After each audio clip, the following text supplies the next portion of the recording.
Dit gebeur net nie, verstaan jy? Maar dit het ek nou eers later besef. Maar om terug te kom na Louis toe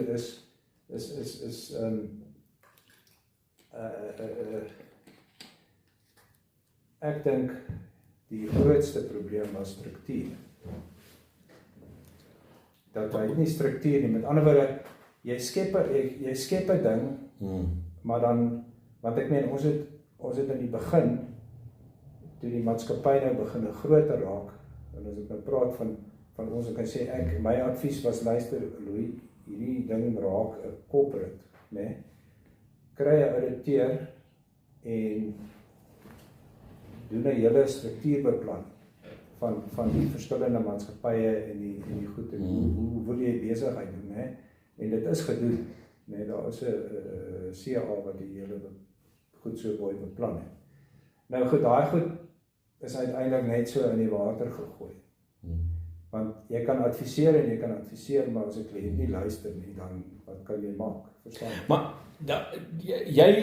jy was baie nou met Louis betrokke, meer as wat enige ander prokureur sou wees. Kyk, kan ek vir jou so sê, nee, dit is waar ek gesien het, die fout om op 'n retainer te wees.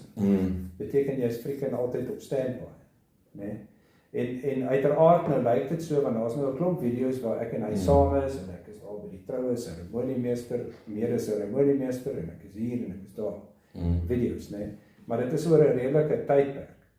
Maar wat sal gebeur is, die videogoeders is heeltemal onbeplan, want ek sal gebel word en gesê word, luister, ons het 'n kontrak met iemand wat ons wil bespreek, ons wil kyk of ons dit kan doen, jy moet gou hiernatoe kom, right. En dan hardloop ek so toe, dan is daar skielik meer mense by die tafel, né?